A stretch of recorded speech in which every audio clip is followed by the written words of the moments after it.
toma no mesmo dia duas decisões. A primeira, ele deixa o Lehman Brothers quebrar. Até agora, até então, ele jamais tinha permitido que uma instituição grande quebrasse. Isso é grave? É grave. Uma instituição grande quebrar é grave. Não para o mercado americano. Mas ele fez mais outra coisa. De manhã ele disse que a IG, a maior seguradora americana, ia assim quebrar por falta de liquidez. E à tarde ele foi e salvou essa empresa. É engraçado, como é que uma coisa tão simples, a quebra de um banco e a mudança de posição do Banco Central americano ao longo do dia pode ser tão grave?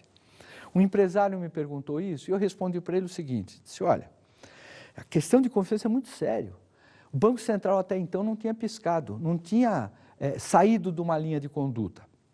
Falei para ele, faz o seguinte experimento, chega hoje à noite na sua casa, chama a sua senhora e diga para ela, querida, sabe a Odila, nossa arrumadeira, eu tenho um caso com ela há 3 meses. E fica quieto. 5 minutos depois você diz para ela, olha, eu nunca tive nada com a Odila.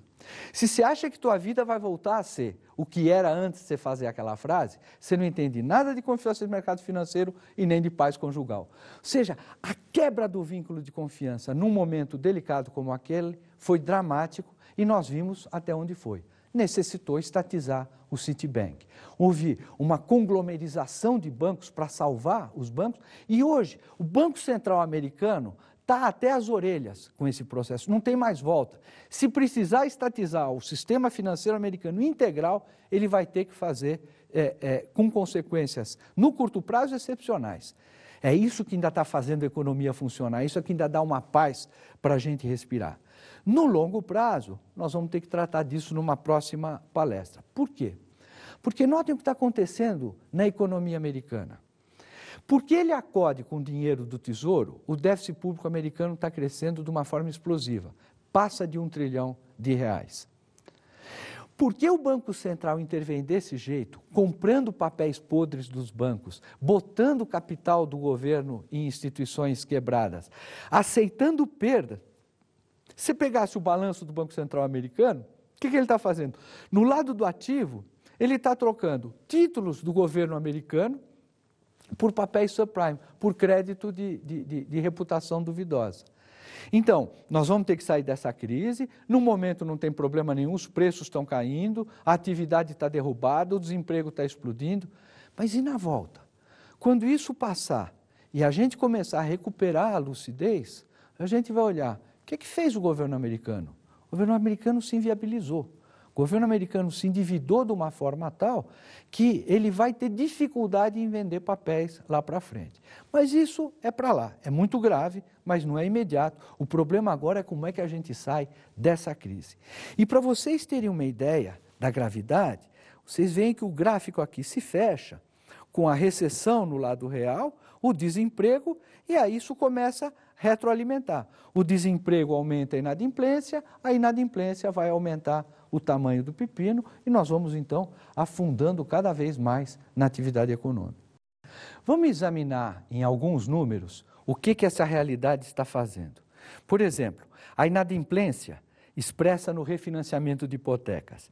Notem, em 2002, 2003, a gente tem um pico no volume de hipotecas concedidas. Esse foi o período do boom, que maravilha.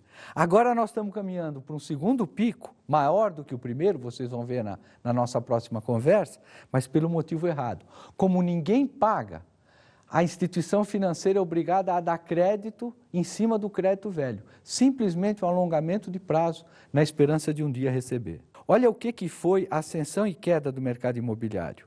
Do lado esquerdo, você tem o gráfico com venda de novas moradias. Olha a despencada. A gente subiu para 1.400.000 e agora está de volta para 400.000 e não há a menor perspectiva de que isso possa diminuir. Examinem do lado direito o preço de novas moradias, uma moradia média que chegou a custar 270.000, vindo de $150.000 em 99, está de volta a 210 e com muito espaço ainda para cair. No crédito, a inadimplência é uma curva absolutamente empinada, não há a menor perspectiva de parar. 7% dos imóveis financiados estão inadimplentes, isso vai chegar a 2 dígitos. E aqui vocês veem nas barras azuis, a gente tem a expressão da inflação anualizada. E a curva vermelha é a taxa de juros prevalecente no mercado. Então, notem como essa taxa de juros foi generosa. Praticamente todo o tempo, a média era de taxa de juro real negativa, depois que começou a ascensão em maio de 2005. Agora, com a deflação, ela está ficando, mesmo a 1%, a inflação está abaixo disso, infelizmente. Instituições financeiras com problemas, é o mais alto percentual da história. Isso mostra que ainda tem uma longa trajetória para o Fed atuar e intervir. As bolsas tiveram quedas monumentais e eu não vejo nenhuma razão para isso se interromper. Nós estamos vivendo um período de euforia com a posse do Obama, mas ele é bom, mas não é mágico. Os juros estão caindo nos 10 anos por medo. O pessoal quer fugir de bolsa, quer fugir de ien, quer fugir de qualquer ativo real. Para onde ele corre? Para o governo americano. Então, a gente está sabendo que para sair dessa crise vai voltar a inflação, vai ter que vender papéis americanos a juros altos, não importa. No curto prazo, é como se fosse um refúgio. A gente vai para o título, independente da taxa de juros que ele paga. Esse é um outro índice muito interessante, a confiança do consumidor. Está no nível mais baixo desde que esse índice é medido e, infelizmente, a curva aponta para uma queda ainda maior. Isso é só Estados Unidos? Antes fosse.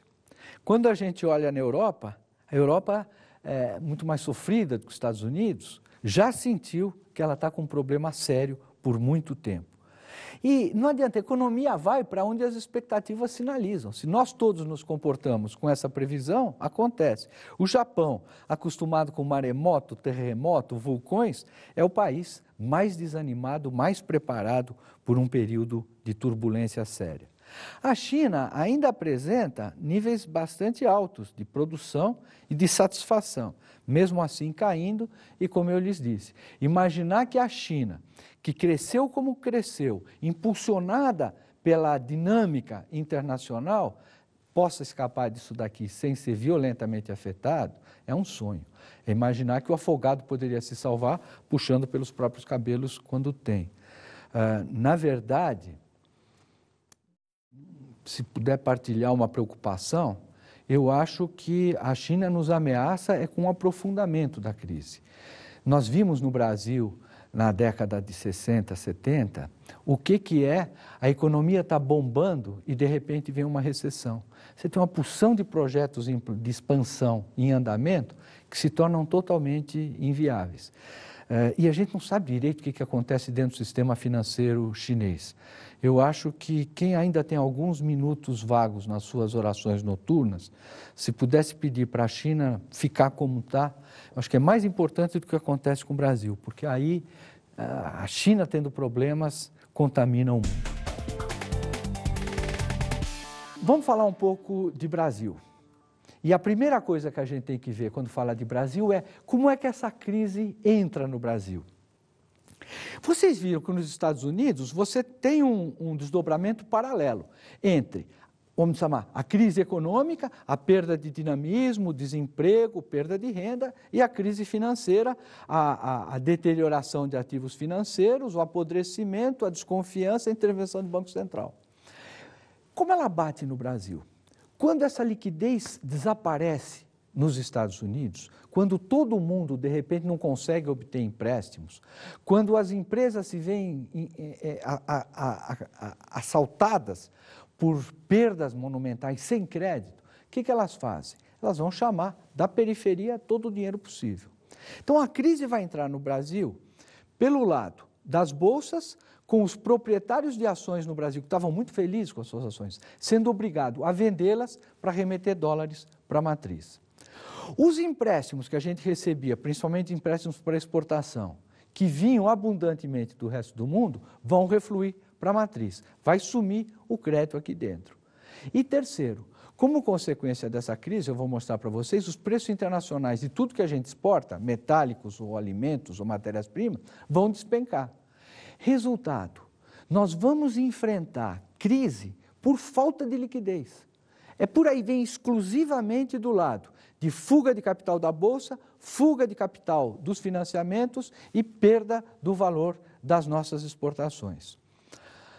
Não é por outra razão que vocês viram a crise chegando no Brasil através das grandes empresas, das mais fortes, das mais sólidas, que mais cresciam. Estamos falando de Sadia, estamos falando de Aracruz, estamos falando de Petrobras, estamos falando de Vale do Rio Doce, porque essas são as que mais se linkavam ao crédito internacional. Quando o capital dessas empresas escasseia, quando os bancos têm dificuldade com empréstimos concedidos para essas empresas, vão acontecer dois fenômenos. Empresas que recorriam a crédito externo vão vir para dentro do Brasil. Então, de repente o tubarão está competindo com a sardinha para comer o molúsculo. E dá essa escassez que vocês viram. Não sobra mais crédito para imobiliário, não sobra mais crédito para financiar automóvel, não sobra mais crédito para pequena e média empresa. No Brasil, a gente teve um complicador adicional, que é o tal do derivativo sintético. Derivativo sintético é uma loucura. O que se recomenda a uma empresa exportadora é que, se ela tem uma receita garantida em dólar de 100 milhões, está bom aquele preço, ela compra 100 milhões de dólares para, num caso de uma desvalorização, ela ganha de um lado, perde de outro. Operação tradicional de hedge. O que faziam as empresas brasileiras exportadoras? Como viam que o dólar só caía, resolveram acompanhar a boiada. Eu vou vender dólar. Faziam apostas em que elas ganhariam dinheiro se o dólar continuasse caindo. Não é bem esse o papel do exportador. Muito bem, quando tem esse aperto financeiro e some o crédito, e todo mundo americano que tem ativo no Brasil vende e remete os dólares, a taxa de câmbio dispara. E esse pessoal que apostou contra o câmbio está alavancado, está exposto para um empréstimo de 10 milhões, às vezes a exposição chegava a 100 milhões de dólares. Então, isso vai contaminar, isso vai criar quebras em empresas muito grandes e os bancos vão ser obrigados a refinanciar. Vocês leram que a Aracruz acabou de refinanciar alguns bilhões de dólares. O que isso significa? Que crédito que bancos teriam para dar para empresas pequenas e médias, esses créditos vão ficar congelados para bancar essa renegociação, agravando o problema interno de crédito. Então, a crise no Brasil, que começou no final do ano passado, outubro, novembro, ela tem essa característica essencialmente financeira, creditícia. Por isso é que a gente diz, gozado, eu ainda não estou sentindo a crise. Se você não está nessa linha de frente, que se viu frustrada pelo desaparecimento do crédito, não bateu mesmo. Questão de tempo, porque essas empresas vão começar a demitir, o crédito para sustentar consumo não vai estar lá, vai começar um processo dos mais dolorosos que existe em economia, a desalavancagem. A alavancagem é o processo pelo qual o crédito vai gerando riqueza. O crédito vai permitindo a famílias e empresas acessar a renda futura. A desalavancagem, elas vão ter que renunciar por compromissos assumidos no futuro com renda presente, vendendo ativos acumulados no passado. Então, pelo amor de Deus, não peguem esses indícios, essas pequenas manifestações de que ainda não está chovendo, como garantia de que não precisa guarda-chuva. A nuvem vem se aproximando, vocês vão ver, ela é densa e ela é duradoura. Deixa eu mostrar alguns números a esse respeito. Então, esse gráfico mostra bem, na curva laranja, o que foi o efeito sobre a balança comercial da queda da fuga dos dólares. E na curva azul, o fluxo financeiro sumindo. Aquele movimento ascensional de dinheiro vindo para o Brasil por causa da taxa de juros alta, por causa da Bolsa maravilhosa, isso desaparece por uma questão de sobrevivência dessas empresas. Olhem o que foi a queda do valor dos preços das mercadorias que a gente exporta. Do lado esquerdo, commodities metálicas, depois de bater um índice médio de 375, voltam para 175, período de menos de um ano. Commodities agrícolas sofreram menos, mas mesmo assim, de 275, vem para 140. Isso é perda real, isso é desaparecimento de riqueza. Quando você tem ganhos e perdas em mercados futuros, o que um ganha é o que o outro perde. Quando você tem perda de preços internacionais de commodities, quando você tem perda de bolsa, é destruição de riqueza. E nós devemos estar mais ou menos perto de uns 50 trilhões de dólares de riqueza perdida, e isso está chegando no Brasil.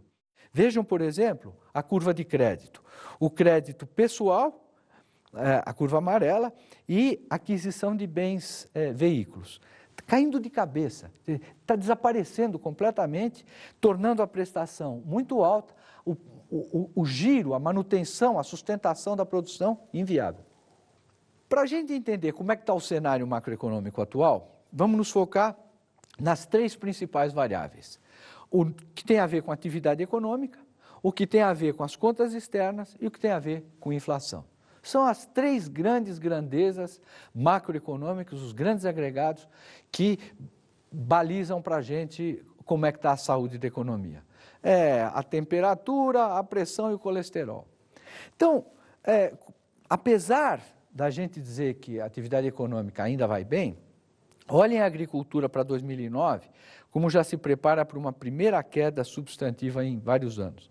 Faltou crédito, o clima não foi favorável, os preços internacionais vão bater na gente, o setor agrícola vai sofrer e vai sofrer bastante na próxima safra desse ano, a 2008-2009 e 2009-2010, praticamente garantido que nós vamos ter problema por encontrá-la descapitalizada. Produção física industrial. Vocês veem que beleza de curva ascensional que a gente teve e, de repente, começa a recessão. Essa curva projetada até o final já é com a projeção de tendência que nós estamos estimando. Vai ser uma queda muito brusca,